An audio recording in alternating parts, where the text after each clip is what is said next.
खुशामदीद दोस्तों, कैसे हैं आप। अक्सर रसोई में आप सभी का तहे दिल से इस्तकबाल करती हूँ। भाई मैं तो सोचती रहती हूँ कब वक्त हो और कब हम शुरू करें बादशाही खानों का सफर। तो आइए चलिए बनाते हैं हरीसा बादशाही।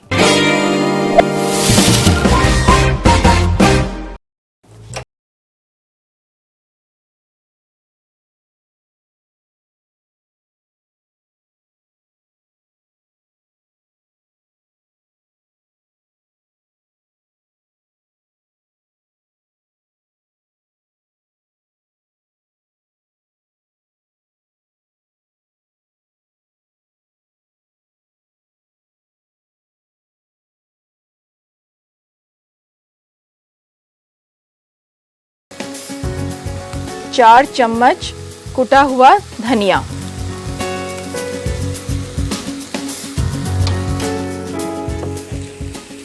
इसमें डालेंगे 2 कप पानी और पकने रख देंगे इसे और इसकी बनाएंगे यखनी। पकने छोड़ देंगे 45 मिनट।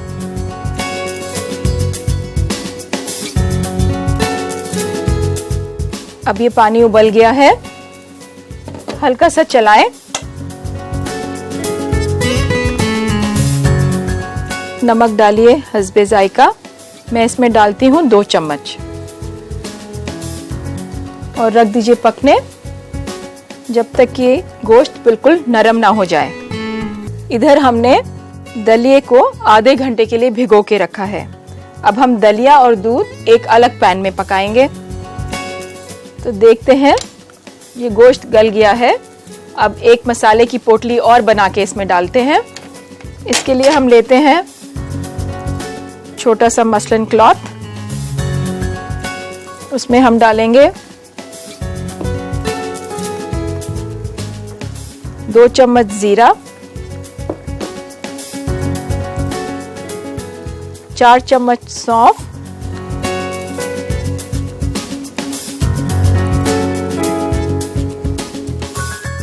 3 चम्मच सूखे हुए गुलाब की पत्ती,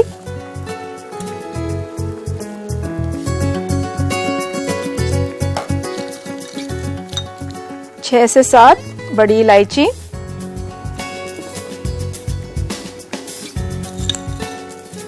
2 चम्मच लौंग,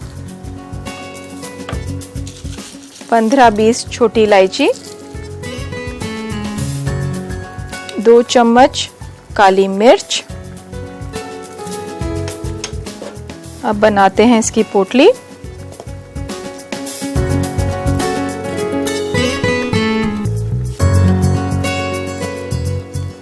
और गोश्त में डाल के इसको पकाएंगे। तो इसको पकाएंगे हम आधे घंटे के लिए। इतनी देर में हम तैयारी करते हैं दलिया पकाने के लिए। इसके लिए एक पैन लीजिए,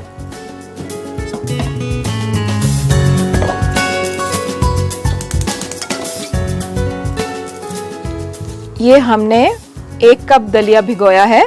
उसके लिए हमें चाहिए होगा 2 कप दूध।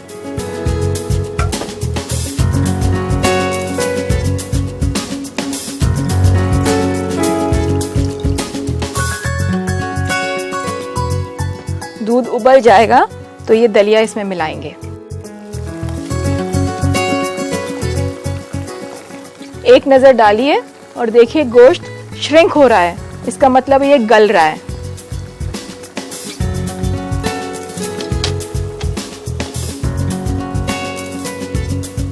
तो ये दूध उबल गया है और इसमें अब हम डालेंगे दलिया। ये पानी और दलिया जिसमें ये सोक किया हुआ है, आप सारा ही डाल दें इसमें।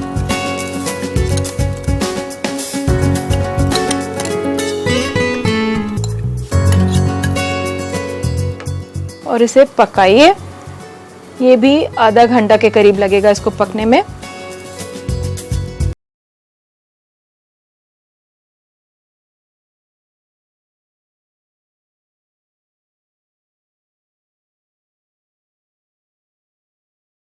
ये दलिया पक गया है, दूध सारा जज्ब हो गया इसमें। इसे हम बंद करते हैं और डालते हैं एक नज़र मटन पर। मटन भी गल गया है हमारा। इसे अब हम छानेंगे।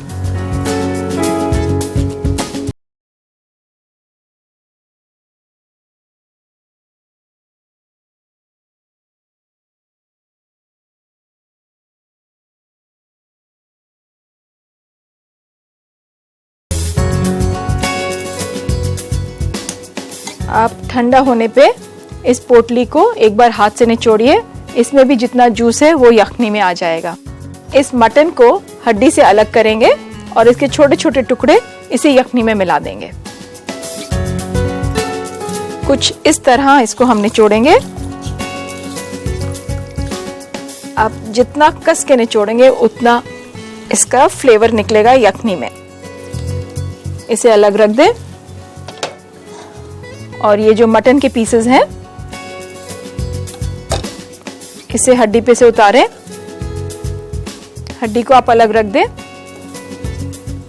और एक बार चेक करें कि सारा गोश्त साफ हुआ या नहीं। इसको हम इसी पैन में डालेंगे।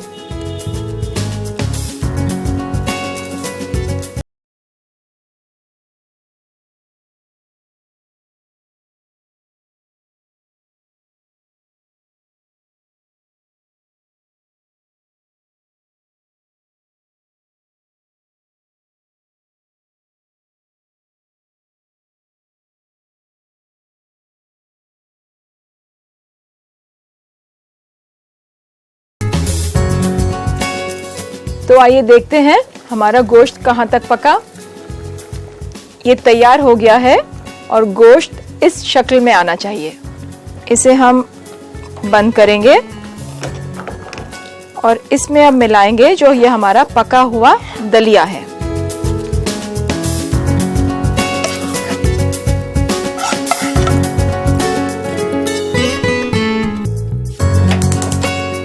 एक बार अच्छी तरह दोनों को मिलाएं और 15-20 मिनट पकने।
घी अच्छी तरह गरम कीजिए। घी गरम होने पे 10-12 लौंग डालेंगे। आप एहतियात बरतिए, घी बहुत तेज गरम ना हो, नहीं तो लौंग पकेगा नहीं। मीडियम घी पे ही आप लौंग डालें ताकि लौंग को भी पकने में वक्त लगेगा और धीरे धीरे उसकी खुशबू घी में आ जाएगी। अब 10-12 इलायची डालें। एक बार फिर से चलाएं। ये हमारा तैयार हो गया है और अब हम इसको डालेंगे हरी बादशाही पे।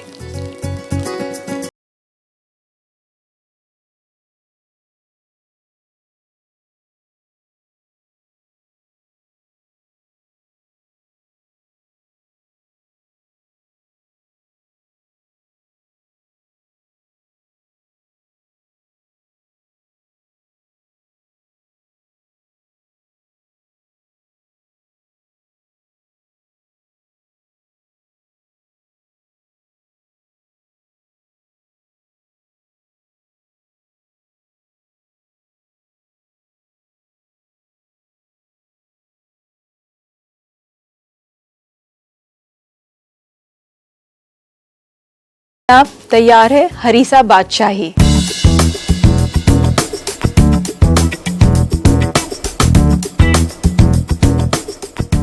मुझे मालूम है हमारे कुछ दोस्त चाहेंगे इसको बनाने का तरीका एक बार फिर से दिखा दे, तो लीजिए एक छोटा सा रिकैप। हरीसा बादशाही बनाने के लिए हमें चाहिए 1 कप दलिया, आधा घंटा पानी में भिगोया हुआ, 500 ग्राम बकरे का गोश्त कटा हुआ, 3 छोटा चम्मच कटा हुआ अदरक, 4 छोटा चम्मच कटा हुआ लहसुन, 4 छोटा चम्मच कुटा हुआ धनिया, 2 छोटा चम्मच जीरा, 4 छोटा चम्मच सौंफ, 3 छोटा चम्मच सूखे गुलाब के पत्ते, 7 अदद बड़ी इलायची, 30 से 32 अदद छोटी इलायची, आधा छोटा चम्मच गरम मसाला, 2 से 3 छोटा चम्मच लौंग, 2 कप दूध, 2 बड़ा चम्मच घी, 2 छोटा चम्मच कुटी हुई काली मिर्च, मलमल का कपड़ा, नमक हस्बे जायका और 2 कप पानी। गार्निशिंग के लिए हमें चाहिए 1/4 कप कटा हुआ पुदीना, 2 अदद तली हुई प्याज और 1 छोटा चम्मच जाफरान। सबसे पहले यखनी बनाने के लिए पैन गरम करें। इसमें डालें गोश्त, कटा हुआ लहसुन, कटा हुआ अदरक, कुटा हुआ धनिया, पानी, नमक और पकने रख दें। एक मलमल का कपड़ा लें और उसमें डालें जीरा, सौंफ, सूखे गुलाब की पत्ती, बड़ी इलायची, लौंग, छोटी इलायची और काली मिर्च। इसकी पोटली बनाकर गोश्त में डाल दें और आधे घंटे तक पकाएं। गोश्त पकने पर यखनी को छान लें, साथ ही पोटली को भी यखनी में अच्छी तरह निचोड़ लें। गोश्त पर से हड्डी निकालकर गोश्त को पैन में ही डाल दें। यखनी को भी पैन में डालें और उबाल आने तक पकाएं। दलिया पकाने के लिए एक दूसरे पैन में दूध को उबाल लें। दूध उबलने पर भीगा हुआ दलिया मिलाएं और इसे पकाएं जब तक कि दूध खुश्क न हो जाए। फिर पका हुआ दलिया गोश्त में डालें और 15 से 20 मिनट फिर से पकाएं। बघार तैयार करने के लिए पैन में घी गरम करें, उसमें भून लें लौंग और छोटी इलायची और हरीसा बादशाही पे डाल लें। थोड़ा सा गरम मसाला, कटा हुआ पुदीना, जाफरान और तली हुई प्याज ऊपर से डालें और लीजिए तैयार है हरीसा बादशाही।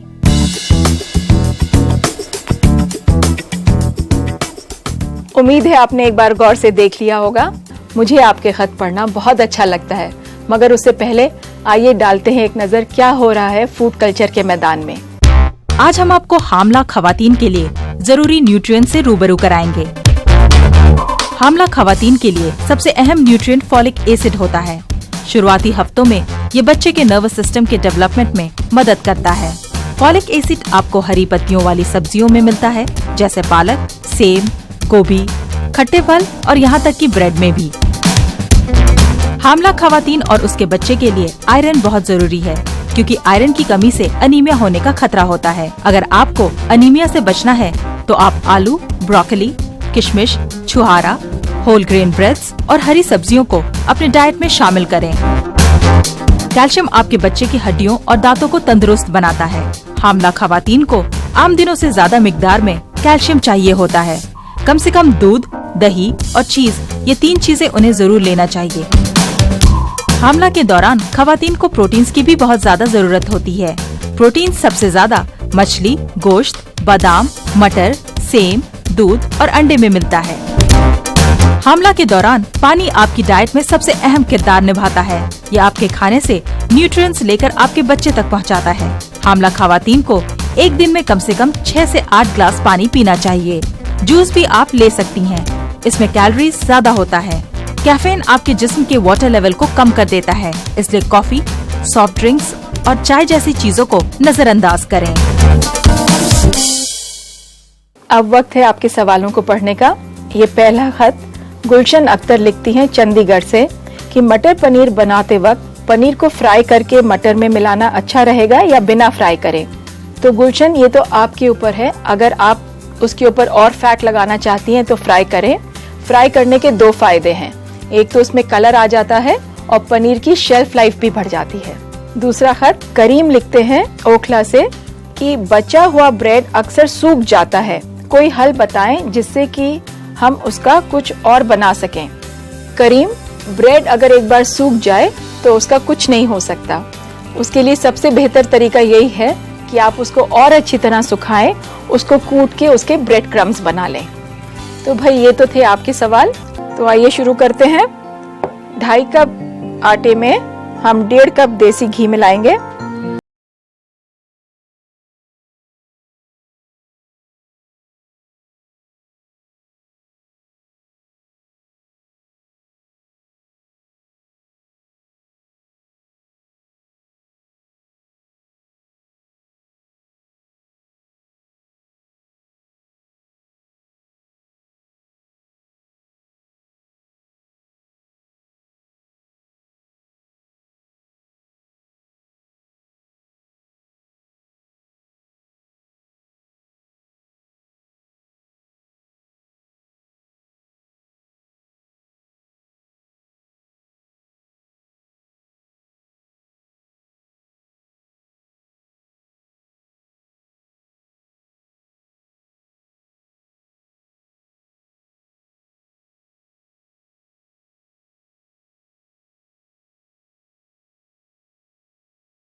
इसको हल्की आंच पे सेकें इसे।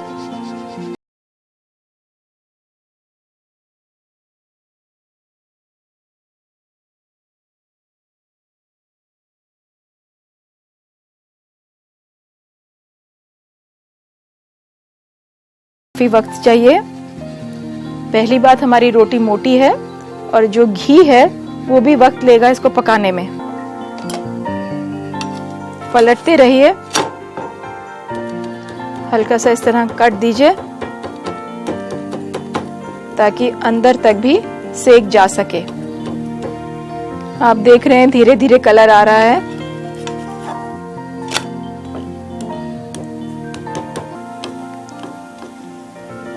जितनी देर में ये पकता है, हम एक दूसरे सर्विंग बोल में इसको बाकी इसके इंग्रेडिएंट्स मिलाने की तैयारी करते हैं। इसमें हम डालेंगे 4 चम्मच भुना हुआ नारियल,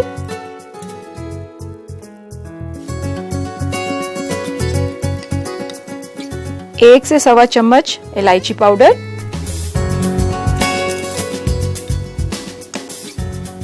4 चम्मच कटा हुआ पिस्ता, 4 से 5 चम्मच कटे हुए बादाम,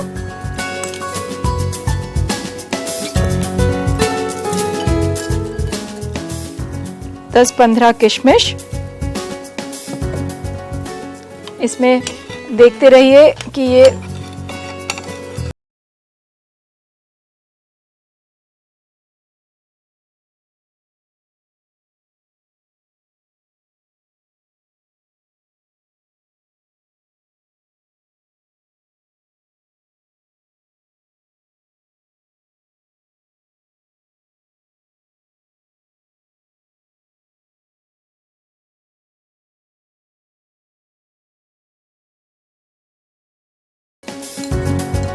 थोड़ी सी मिश्री 2 से 3 चम्मच,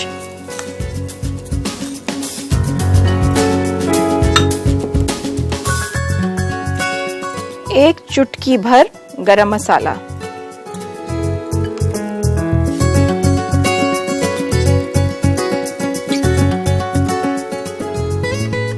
3 चम्मच पिसी हुई चीनी।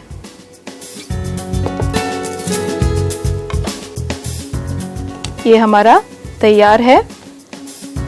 रोटी बिल्कुल सिक गई है। इसे मैं बंद करती हूँ। इसे आप थोड़ी देर पहले ठंडी करें और चाहें तो इस तरह तोड़ दें।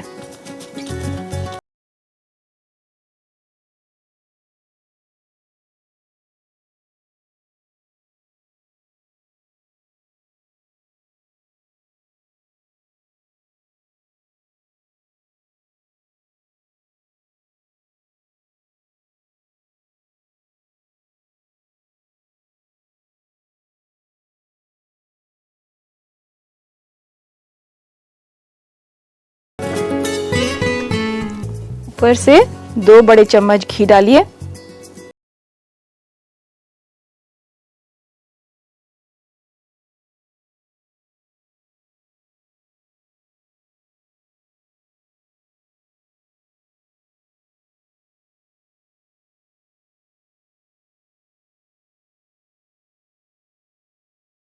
तैयार होता है आपका मलीदा गुजराती। इसको थोड़ी सी गार्निशिंग करते हैं।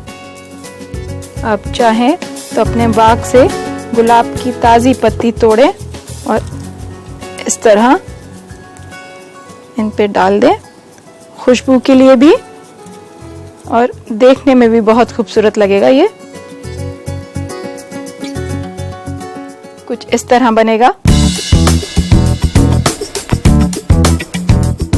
मुझे मालूम है हमारे कुछ दोस्त चाहेंगे कि इसको बनाने का तरीका एक बार फिर से दोहरा दें, तो आइए देखते हैं। मलीदा गुजराती बनाने के लिए हमें चाहिए 2.5 कप आटा, 1.5 कप घी, 3 छोटे चम्मच चीनी, 4 से 5 छोटा चम्मच कटा हुआ बादाम, 4 छोटे चम्मच कटा हुआ पिस्ता, 10 से 15 अदद किशमिश, 2 से 3 छोटे चम्मच मिश्री, 4 छोटे चम्मच भुना हुआ नारियल, 1.25 छोटे चम्मच छोटी इलायची पाउडर, 1/4 छोटा चम्मच गरम मसाला और गार्निश के लिए ताज़ा गुलाब के पत्ते। सबसे पहले आटे को घी में मिलाएं, थोड़ा सा पानी डालकर इसे अच्छी तरह गूंद लें। फिर उस आटे को लेकर मोटी सी अच्छी रोटी बना लें। तवा गरम करें और रोटी को तवे पर सेकें दोनों तरफ से। रोटी के बीच में कट्स या चीरा लगाएं सेकते वक्त। जब रोटी बन जाए तो उसे ठंडा करके उसके टुकड़े कर लें।